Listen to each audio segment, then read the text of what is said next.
Hi, good morning.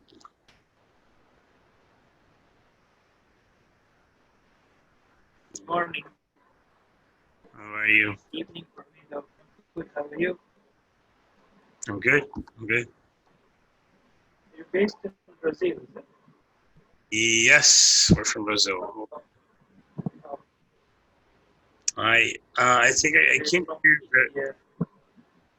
yeah, I can't hear you very well, but I think I don't know if that's what you asked, right? You asked if we were from Brazil. Yeah, CardRoom is Yeah. yeah, yeah, poker team based on Brazil. hmm And you know, we've been teaching and learning poker for about CardRoom has about like 8 years, actually 7 years, right? And but yeah, we've been playing poker for longer than that. Um, let me open the PowerPoint here. Let's see. Okay, okay, guys. Any of you guys? I'm sure Miko was last class. Tatão as well. I don't know if you were. Uh, My, I was in the I was in the first one, and I ended up missing the last one. okay. So yeah. Yeah, Do yeah, you have because the recording of the previous one and the second one? Because I yes, was really active on the first one. no, yeah, I think we do have a recording. I don't know if we released uh, the video yet. I think I yeah I didn't release it. I'm pretty sure, but yeah, it will be on soon. And What was the topic of last week? it was it was about combos and blockers, how combos Okay. and blockers Okay. work. Yeah, I'm familiar with those. nice. Yeah, that's good. Okay, okay. So today we're gonna talk about something a little bit different, and this is not something that you guys need to.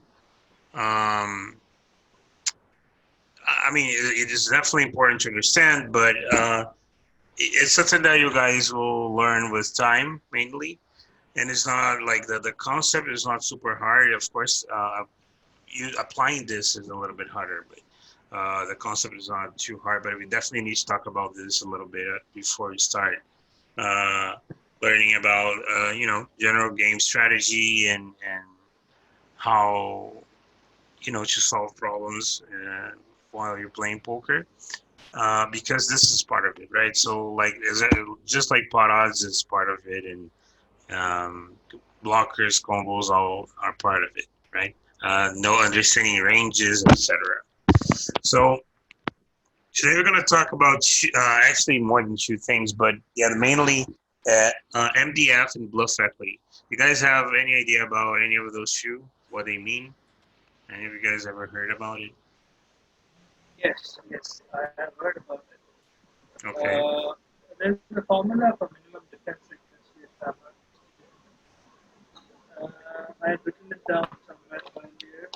So I think uh, minimum defense frequency is the size of the pot divided by the size of the bed plus the size of the pot, right?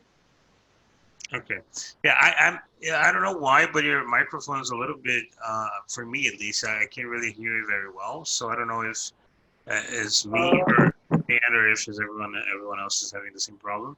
But I think I understood what you kind of said, talked about the mathematics behind MDF. Is that, or are you can type as well if you want to, because I can't really hear y- you too well. yes. Yes, Oh, right now, yeah, I right now just it's good. Your audio typed is good. this one. Yeah, Uh-huh. so it's minimum defense frequency is the size of the bet divided by the size of the pot divided plus the size of the bet, right? I Yes. mean, size of the pot divided by the size of the bet plus pot. Yeah, yeah, you can do both ways as long as you divide it by 100 by by the number, depending on the way you do it. But yeah, that's basically it. Okay, so just to sum it up. So MDF, like I'm sorry, how do I spell your name? Maxud? It's Maksud, or you can call me Mac. It's much more simpler. Mac is fine. Okay, perfect, Mac. Okay, so just like Mac described, MDF is minimal defense frequency. And what that means is basically the break-even point of how often you need to defend against a bet, so your opponent doesn't make money immediately against you, right? That's basically the whole property of the concept. The idea of the concept is defend the minimal defense that you need to do in order to break even, or for your opponent to be indifferent if they're bluffing or not. And bluff equity is basically kind of a little bit of the opposite. It's like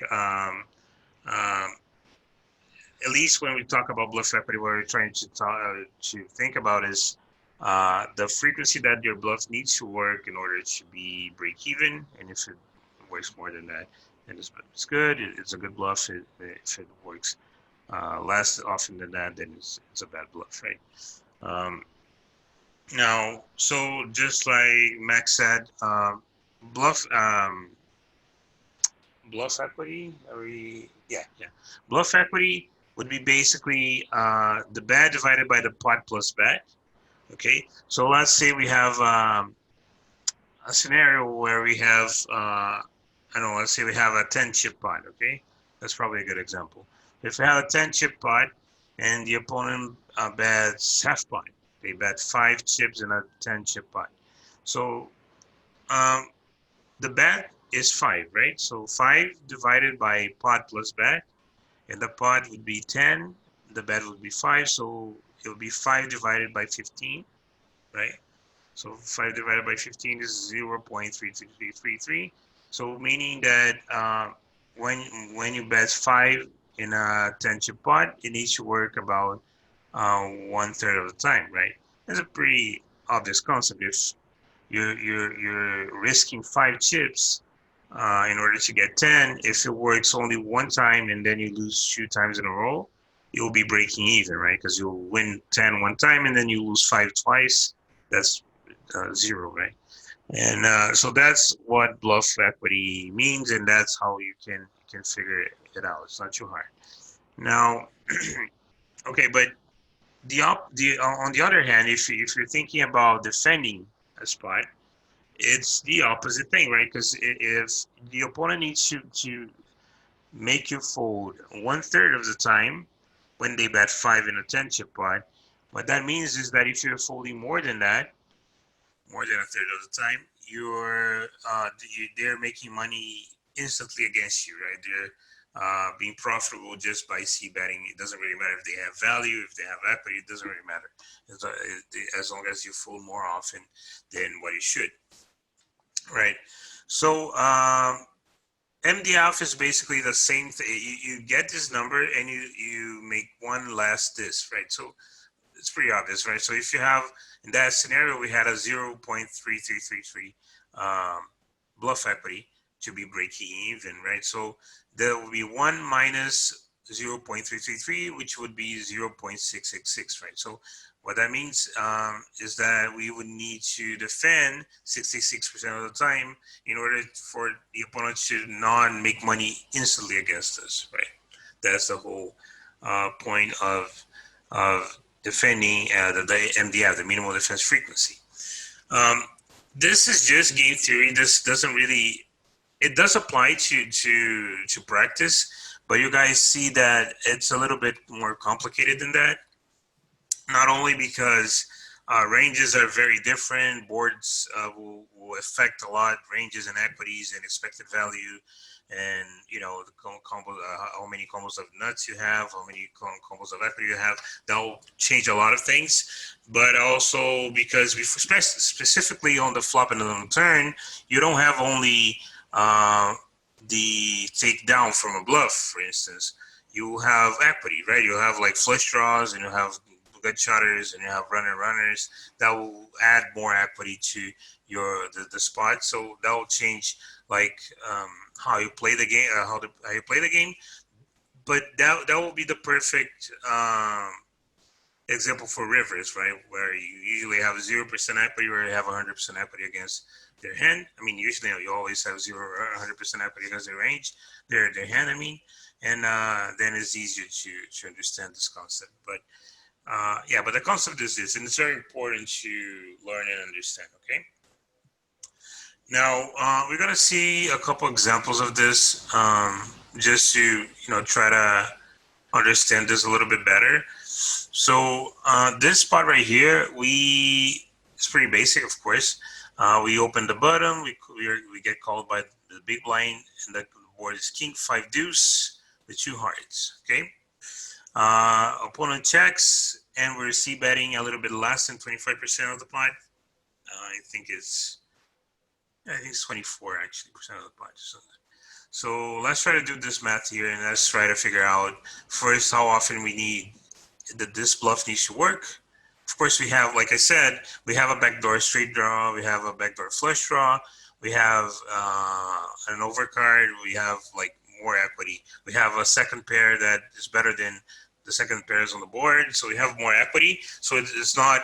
This is not exactly how often it needs to work, because even if it works less than the frequency that we're going to figure out in a second, we'll still have equity to realize. But mainly this is the basic, like the principle of how often it needs the player one needs to fold, right? So you can make a profit out of it.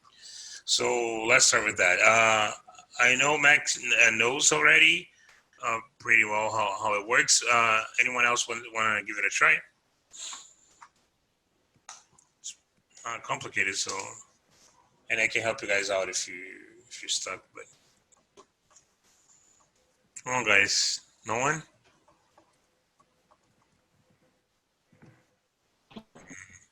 I can say it. Yeah, Mac. Let's give it a try. I think it's about 16%, approximately. Okay. 16% of bluff needs to work. 3,300 divided by 3,300 plus 15,000. Perfect. Yeah. I mean, it'll be probably something around that for sure. That would be 15, 16, 17, 18. 480, right? So yeah, the math will be something like that. That means 18. Well, pretty close.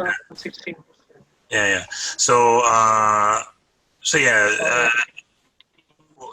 what that means is basically that if the opponent's folding more than 18% of the time this spot, we're making money, right? Mirko said he couldn't hear the question. The question was exactly what was the breaking point, the breaking even point of the frequency that our bluffs need to work here, and as well as the MDF, right, from the opponent. Now, the interesting thing about this is that although right here we have 18, this is not the right, not that it's not the right number, but what that means is that if they fold less than that, you won't be making money immediately, right?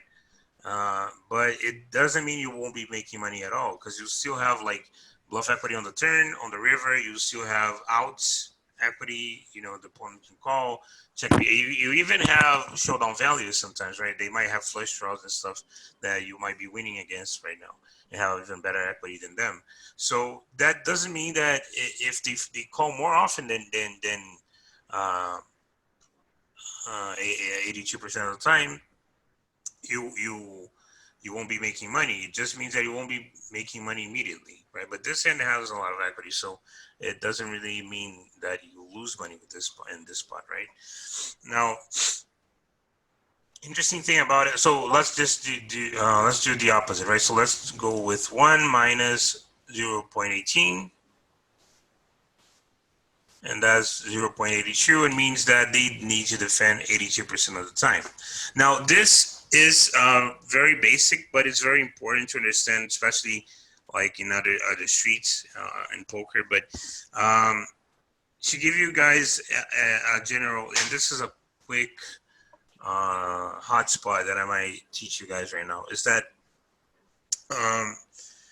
When ranges are too wide, like for instance here, bottom against big blind, bottom opens very often, like about 50% of the time, about 50% of the range, and the defense is also pretty high. It's about 60. It really depends on the player. There are a lot of there are very tight players that defend way less, but in general, like around 60% of the time, defense. So those ranges are very wide, right? You open a lot, they defend a lot, and the board is like most of the time won't hit anyone. And it's interesting because what this creates, it's a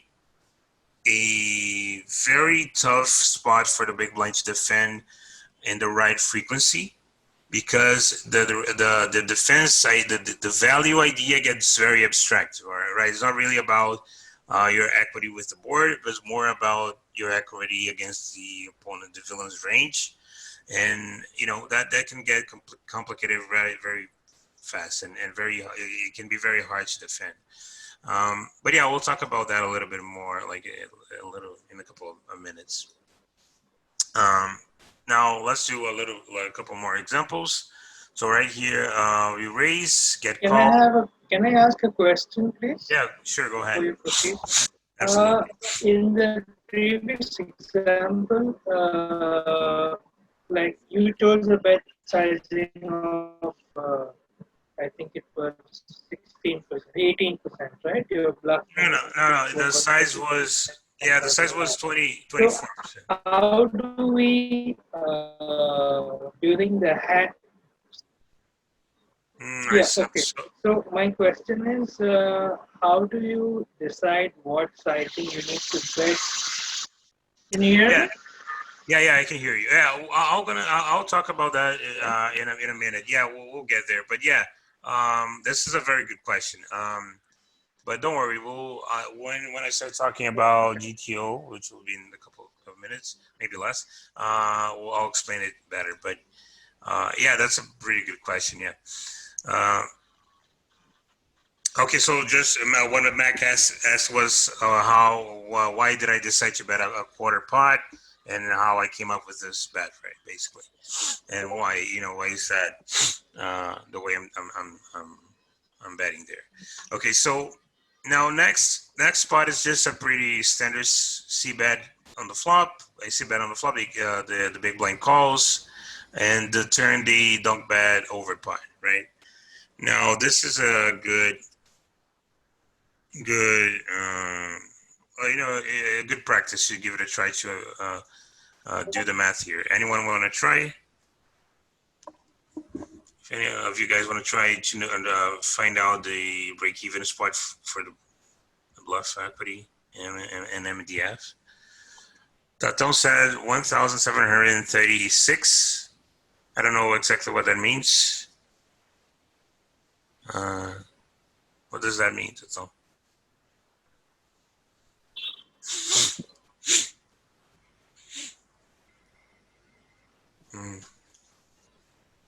Come on, guys. Anyone want to give it a try?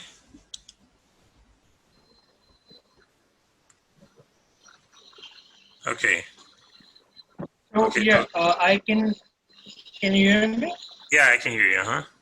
So I think if he's bluffing, his bluff needs to work 57% of the time.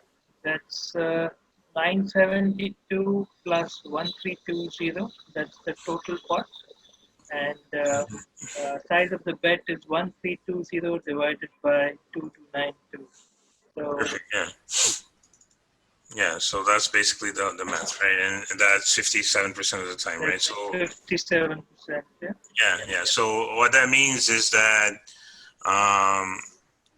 the bluff needs to work. If they're bluffing and they don't have any more equity, right? They need to be their bluff need to be working about 50%, 57% of the time.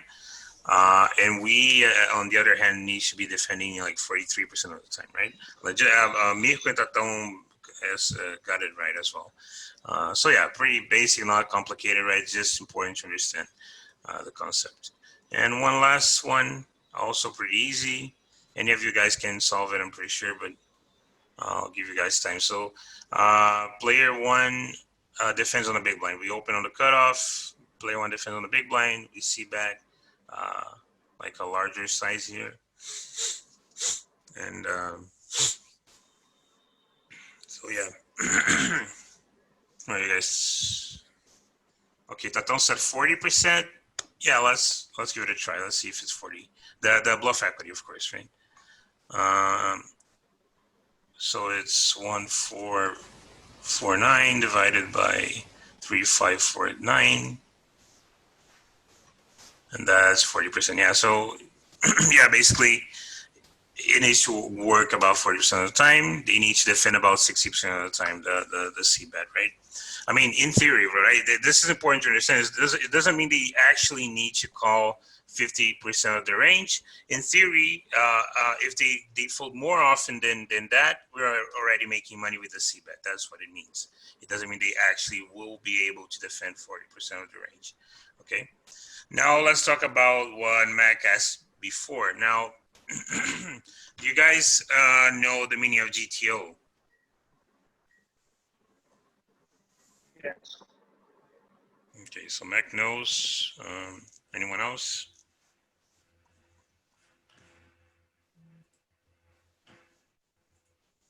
No. Okay, James said he does, right? Okay. GTO, game theoretically optimal. Yeah. Yeah, that's the meaning of it. Yeah. Okay, so the meaning is pretty. Yeah, it's pretty obvious, right? Game theoretically optimal.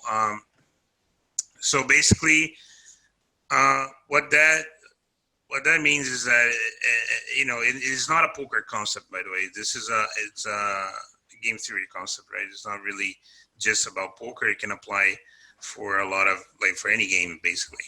And in theory, the point of GTO is like looking at every single possibility in the game and figuring out the best approach to do. James, I think. Hey, how are you? I think I can hear you. Yeah. Okay. Let me move James. I don't know if he can hear us, but I can hear him, and I don't know if I have anything to say, so let me mute him for a second. Okay, so it's basically knowing every approach, every single outcome for the game, and knowing the best approach to go that even if your opponent knows that what you're doing, they can't really do. You don't have any incentive to change your strategy, right? Which basically means being as balanced as possible in order to don't lose. And it's not really, and it's important to understand this. This is GTO is not about making money; it's about not losing money, right? It's about not being exploitable, right? It's not having no. So if we think about MDF, for instance, it doesn't really matter. Like right here, we just looked at this part, right? So you bet, and they need to defend 60% of the time. The perfect ratio would be if they were able to defend 60% of the time, right? Because in that case, it doesn't really matter if you're bluffing or not, because it's going to be breaking even if you bluff.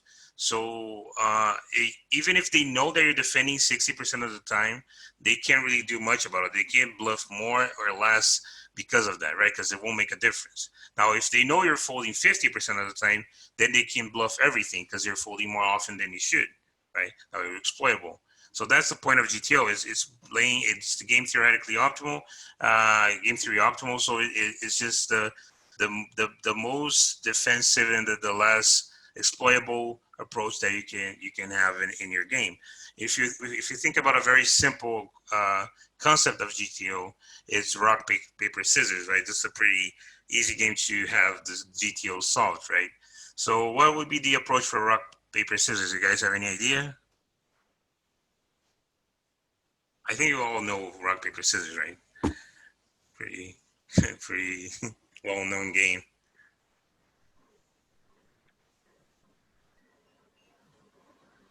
Can anyone answer that? Okay, vehicle. Go ahead. What is the GTO for rock paper scissors?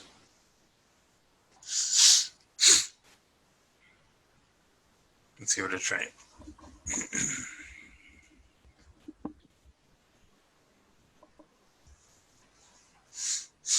I don't know if Miko is writing, is typing, because it doesn't really show it to me. So I don't know if I should wait him answer. If I think he's typing. oh, okay. Oh, yeah, the game, rock Microphone paper is not scissors. No, working. yeah. Okay. Yeah. So I'll explain the GTO for rock paper scissors, right? So if you think about rock paper scissors, what is the strategy that even if your opponent knows the strategy that you're applying, they don't have any way to exploit it. There's no thing they can do in their game to exploit your strategy. If you think about rock paper scissors, it's a very simple game. So basically, it's playing random, right? It's playing as random as possible, as 1/3 each option as possible, right? So if we play 1/3 of the time papers, 1/3 of the time rock and scissor, and it's literally very random, it doesn't follow any like patterns, then you're playing GTO for rock, paper, scissors. Even if they know what you're doing, they can't really beat you, right? It doesn't mean that you'll beat them. You won't beat them either, right? If they're always playing paper and you're playing perfectly, like a third of the time paper, a third of the time rock, and a third of the time scissors, you'll still be breaking even, right? Because you're playing perfect. But it's a very simple game, and it doesn't really have any edges on playing very well balanced strategies. You have games like oh my god, I don't know how to say in English this game. It's let me see. Let me find out just 1 second, real quick.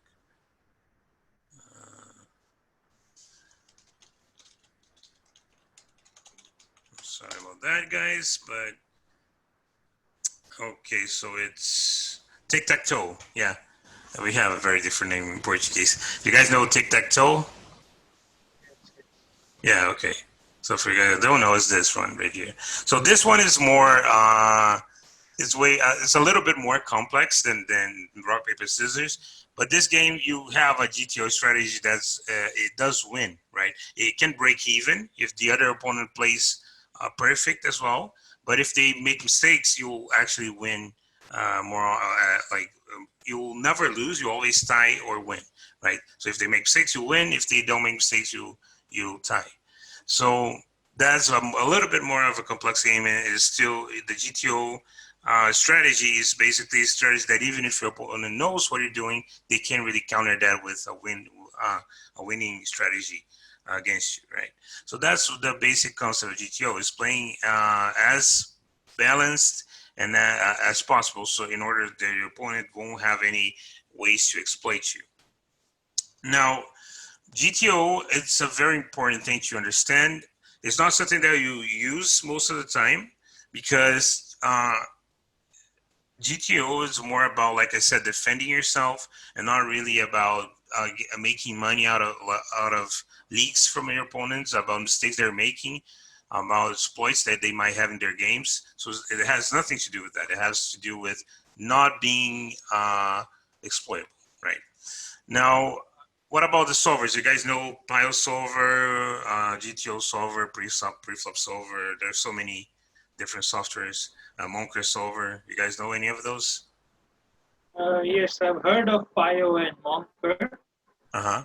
And basically, I think they're just giving you all the different options which you can use based on board textures, right? Which hand you can bet, which hand you can check, and which hand you should. Yeah, perfect. Yeah. Yeah, exactly. So, so the solvers, what they do is basically, poker is a very complex game, and it has a lot of different things you take into account, and we are not really able to solve poker the way we would with tic-tac-toe, for instance, right? That have just a couple of different scenarios, and you can just think about all of them and see which ones lead to victory and which ones lead to losses, and just go every time with the best options, right? Poker, you can't really do that because you have way too many variables, right? You kind of have infinite variables in a way, right? Because you have more than, they say that you literally have more variables in poker than stars in the universe, right? So it's literally impossible. You have no computers, no more atoms than in the universe, more different outcomes than atoms in the universe. So basically, it's impossible for now, at least. Maybe like in a very far future, we might have something that work, solve this in some way. So we can't really have the GTO, the actual GTO strategy for poker. But what we can do is narrow down the variables, right? We can reduce them in a way that we can study and see the if we make a game very similar to poker, but with way less options, we might be able to solve things, right? We might be able to, we already have computers strong enough that can actually sort of solve poker in a way, right? So if you, instead of playing poker pre-flop and with all the ranges, possible actions pre-flop, all sizes, you do just one specific flop, for instance, and from that flop on, right? So flop, turn, and river. And you can think about, instead of having all sizes, different sizes of betting, you just need to know which one is better between all the ones that people actually do, right? The sizes that people use. So if they never use like 10 times spot on the flop, you don't really need to be thinking if 10 times spot is good or not and how to defend against that.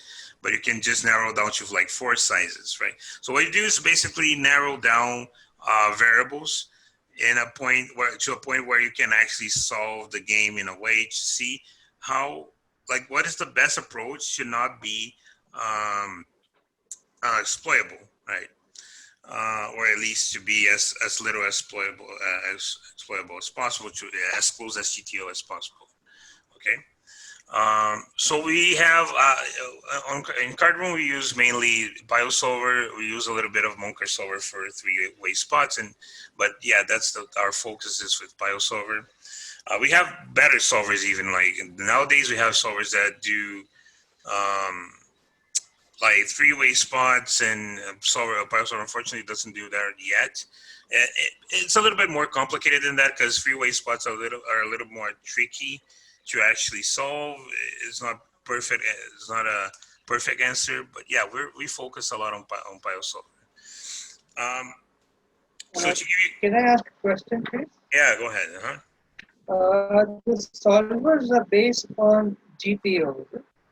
Yeah, they find the closest to the GTO approach. Yeah. Okay, thank you. Okay. Yeah. So now I'll talk about this, and I'll talk about exploitive game as well in a second.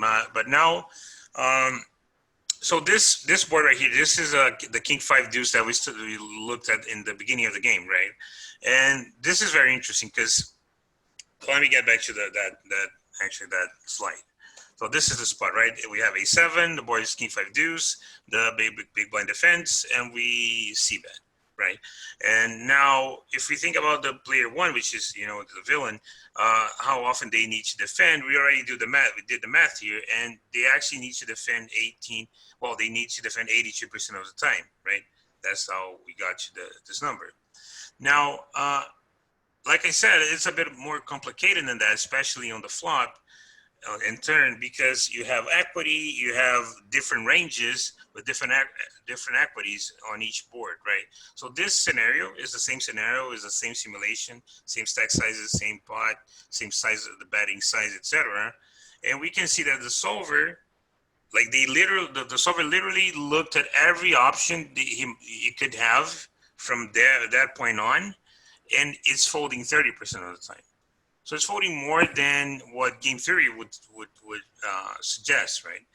But the reason why it does this, the reason why the solver folds like 30% of the time instead of 18% of the time to be a perfect balance, is because because equities are different, and you don't have like it's not like we both have the same range, the board is the same, positions don't matter.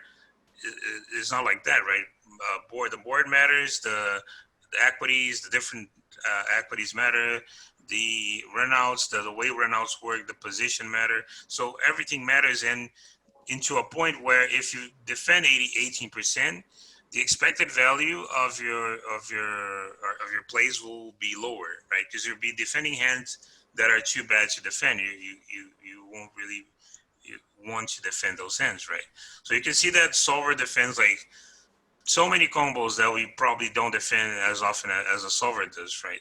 So if you look at like 7-6 suited, it defends raising, it's part of it, but it also defends the backdoor. So 7-6 suited of spades, it defends. It raises some of its range, and it calls with some of its range. So basically, it defends a lot, and it still can't really defend perfect in the sense of like the game theory concept, right? So this, what I just said about MDF and bluff equity, it doesn't really mean that you'll be able to defend every time perfectly. This is as good as it gets to defend the flop against on this board with a big blind range against a bottom range after a quarter c bet, right? You can defend as much as 70%, but you can't really get to 82, even though the size is pretty low, etc., etc.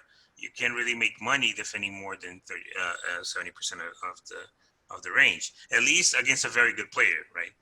Now, let's talk about GTO versus exploitive play. And I'll go back to the A7 example. Exploitive play is not really about defending yourself, playing balanced, but more about exploiting your opponents, right? Pretty basic concept. Now we have also another a software that is called Hand to Note. You guys ever heard about that one? Hand to Note, H2N. Yes, heard of it, but never used it or never know how to use it. Okay, yeah. So Hand to Note is a software that basically you can aggregate all hands that you might have. So for instance, we have a database of about 140 million hands, actually 160 million hands, and we can look at the tendencies, like the exploits that the pool, the players have, right? So if you look at this board, I can tell you guys this right now. If you're in the bottom and the big blind calls, we have a whole class about that. But if you're in the bottom and the big blind calls, the size that they fold the most compared to what they should be defending, they should be calling, right? So comparing game theory, like, and comparing solvers, right? The solver defends like 70% of the time, right? The pool defends against a quarter less than 45% of the time. The average is less than 45% of the time. So I actually folds more than 45% of the time. So defense at least 5% less than they should be defending, right? They should be calling. And you know, this board specifically is a board that the solver folds more often, right? So you'll see boards that the solver folds like 23% of the time, 25% of the time. And you know, the average from GTO perspective would be something like 24% of fold on the flop, and the field folds 45, so it folds like way more often than it should.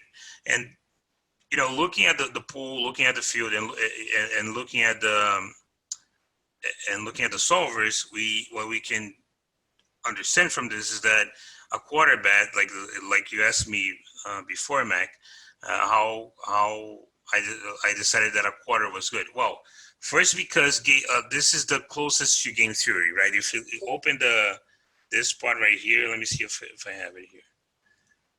I'll show you guys in a second. It won't take too long. So this right here, it's the spot that we were looking at, right? So the big blind checks, and this is how we should be playing. We should be approaching the flop, at least in the perspective of game theory, as balanced as possible.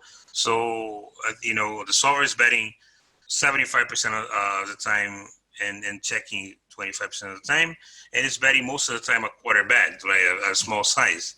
Now, what this tells me is that I should be betting 100% of the time a quarter bet. And why is that? That's because although the solver checks 25% of the time, I am not really interested in checking, because I know the pool, like the players in general, they'll be folding way more often than they should, right? So if you bet the quarter bet, I know that the pool won't defend the 7-6 backdoor, right? It won't defend the 8-6 backdoor. It won't defend the 9-6 backdoor. It won't defend the 10-7 out. Well, the 10-7 suited will defend, but Jack-6 backdoor. It won't defend most like a lot of hands that they're supposed to be calling with. They won't. They will be losing a lot of money because of that, right? They won't defend the Queen-6 with the Queen of Hearts. They'll fold most of those hands, so they're folding more often than they should. So I can bet like basically every hand that I have, and the size that makes the most money is a quarter, right? Because if I go to hand to node, look all the fold frequencies on the flop, I'll know that like for each bet, I know that the one that is being folded the most compared to what it should be folded is a quarter, right? And in general, when you have wide ranges, like two wide ranges, the smaller sizes make more money on the flop because it's very hard to have such an elastic range when you have a wide range. And you know, this is something that you'll understand with time, and it's a little bit more complicated. There's a lot of patterns that you can follow.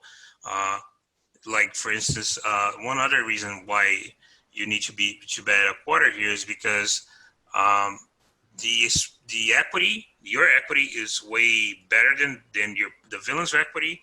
So let me see if I can show you guys this. Okay, so you can see here, yeah. So the equity from out of position is 45%. The equity from in position is 55%. So yeah, we have about 10% gap,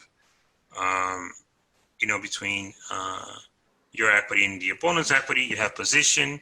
You have a board that hits a lot of kings to you, a lot of strong kings to you. Your range is uncapped. So you have ace king, king queen, king jack, that the opponent might have a little bit less often, right? Because it will 3-bet ace king. They might 3-bet king queen. You have kings. You have just generally better, stronger hands. You have aces, queens, etc. that they will never have. So your range is stronger, your equity is better, and you're in position. So you can have a very wide range of betting, like a very linear and wide range of betting. And that's why you bet a quarter and because of theory. But you know, if you're playing exactly like theory, you should be checking some frequency, but against the pool, you shouldn't be checking, right, with some frequency. Now, an interesting fact about this is that let's say you're playing this hand against a very strong player that knows how to defend himself very well.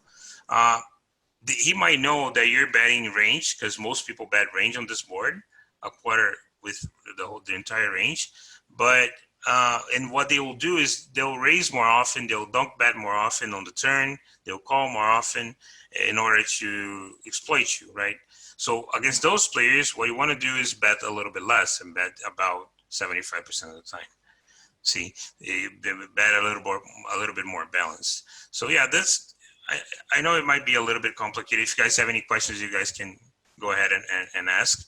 But it's something that with time, it starts making a lot of sense. You start understanding the patterns, which we'll talk about in future classes probably, that you can follow in order to like bet the right sizes on the flop, which turns you should keep barreling, which rivers, which blockers, etc., etc. But yeah, you guys have any questions? You guys understood MDF and bluff equity? You guys understood what GTO means? You want me to explain it one more time?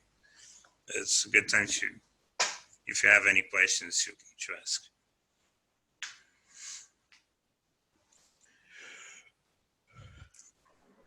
Yeah, I have a question regarding this bet sizing.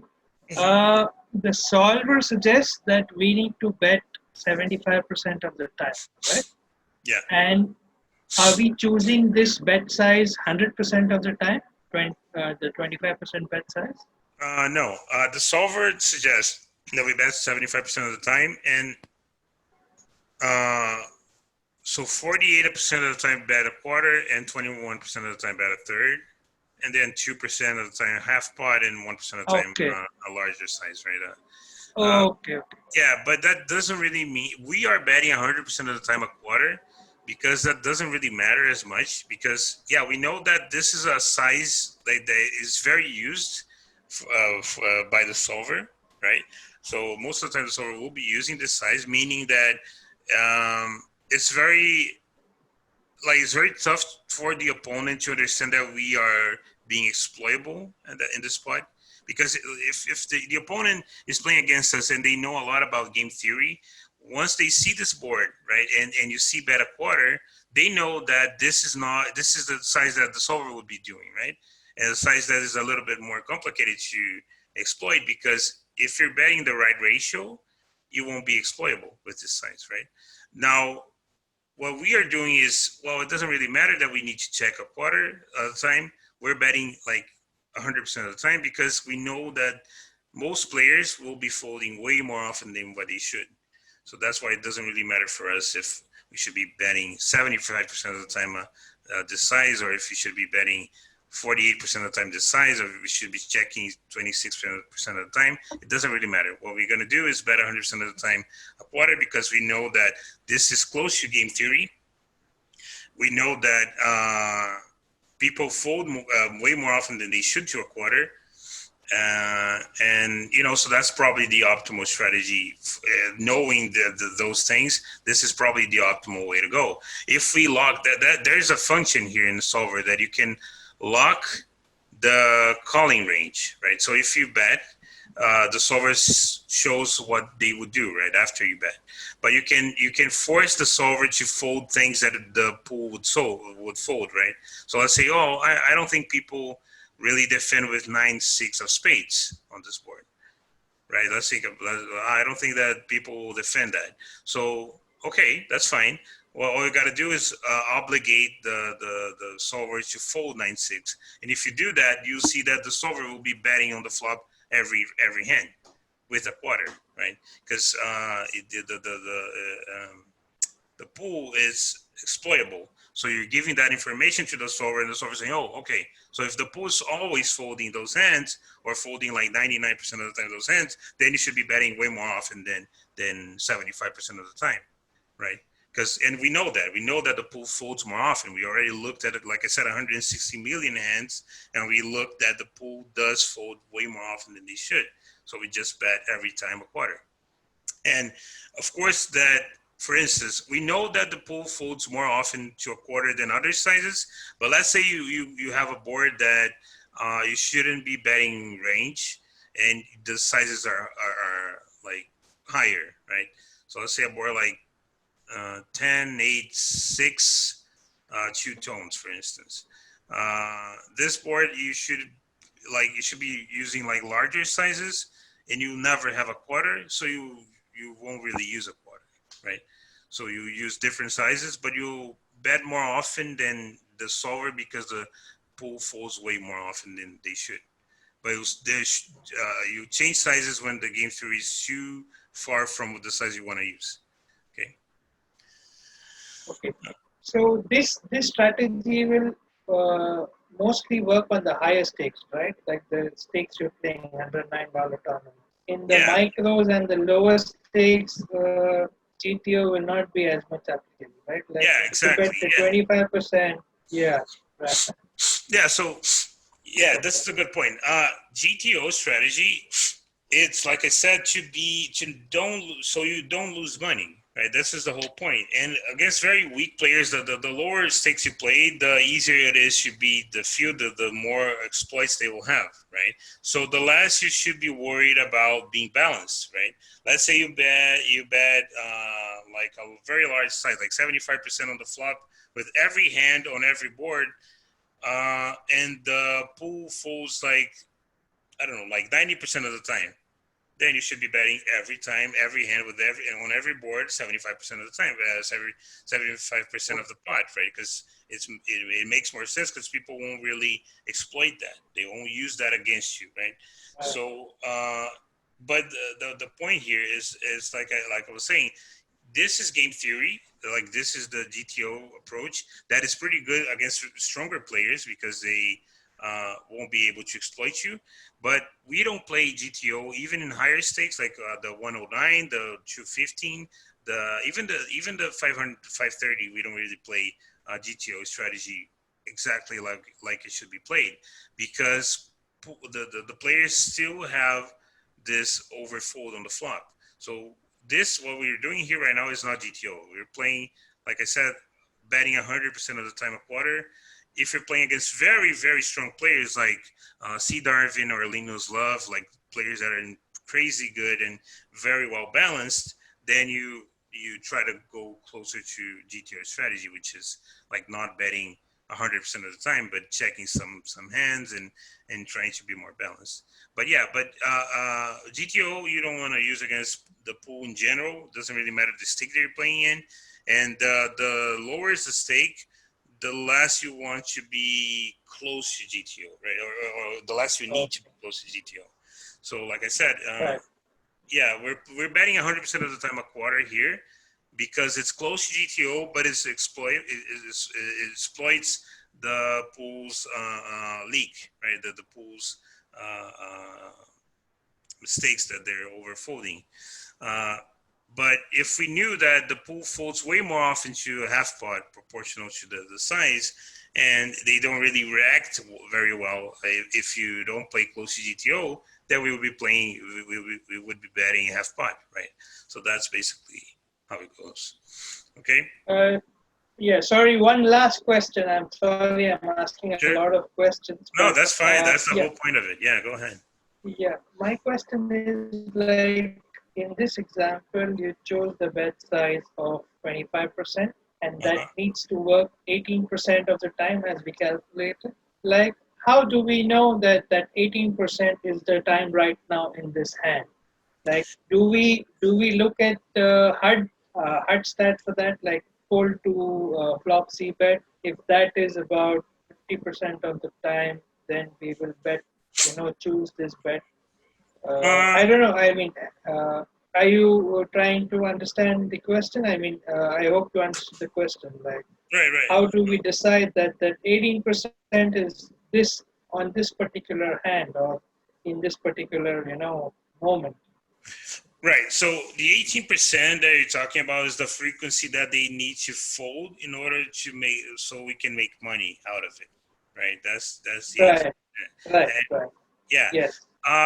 What that tells us is that because and look, the ranges are different, right? Your range from the bottom is different from their range from the big blind. So you already make money by c betting against even the solver, which is like the solver is defending as well as possible. It's literally looking at every outcome and saying, okay, this is the optimal frequency that I should be defending, and they still fold more often than what they needed to in order that you don't make money by c betting, right? So the solver here in perfect, if it was perfect, like both ranges were exactly the same, and position didn't really matter, the solver would be defending 18% of the time, right? At least it would be folding 18% of the time, right? Because they would be playing perfect. Now here they are not able to play exactly perfect. They're playing the optimal way, but they already have a disadvantage of range and position. That's why they fold more often than game theory would say that they could, right? Now, this is something that we just know, right? You just do the math for the MDF and bluff equity, and you basically if you bet a quarter, they need you to fold like 20% of the time. If you bet like half pot, they need to fold 33% of the time. You kind of know those numbers after you do them a couple of times, right? And now, how often the pool will fold and knowing that this is profitable has to do with looking at the database, the MDA, that's how we call it, the massive database analysis, to see how often people fold to a quarter. And that's what we do, like I said. So we know that people fold to the quarter 45% of the time, right? And there's something that we can do with BioSolver that's very interesting, is that you can have like a lot of hands. Let's say you have like 50 hands ran. I have an example here. Let's see. Let me look just 1 second so I can show you. So if we have, no, this is not, just 1 second. Okay, yeah, this is it. Okay, so right here we have, you see we have 44 hands, right? And they're all the same stack. They're all the same positions under the gun against the cutoff bottom. And what we can do is, okay, I'm wondering how often theory bets, I don't know, like all the sizes against in this spot. So you do this, you go here, here, and wait a second, and you'll have the answer. You'll know exactly how often theory bets on this, you know, from the under the gun position against the bottom position, like in what side, which sizes it uses, etc. So we know that theory folds about 23% of the time to a quarter. In this spot, it folds 30, but in average, it folds 23% of the time. And we know that the pool folds 45% of the time. So we know that the pool is folding way more often than it should to a quarter. Because we, like I said, we look at 160 million hands and we can tell that they're 45% of the time. So we know that this size is the one that has the most pot EV as possible. If I bet like 50% of the pot here, they'll still be folding a lot and I still be making money, but they're folding less compared to how often they should be calling. I don't know if that makes sense, but that's exactly what it is, right? I think I have, okay, so yeah, so this is the answer here, right? Okay, this is, just 1 second. It's all messed up, but I can fix it. We do this, we go here, here, here. Nope. Here. Okay, so now what you can see here in the on the bottom is the check frequency, for instance. Check frequency from under the gun against the bottom is 46% of the time. So if the pool's checking more often than that, we can tell, right? We just look at the database, we see that from the 160 million hands, the pool checks, I don't know, 80% of the time or 20% of the time. It doesn't really matter. And we can see the mistakes that the pool is making, right? So the bet frequency for a quarter is 19% of the time. The bet frequency for a third is 14% of the time. And this is interesting because this shows something that I can tell. I already know that the pool from under the gun against the bottom, they bet way more like larger sizes than small sizes. And this is something that the solver doesn't really like, right? The solver likes smaller sizes, likes a quarter and a third way more often.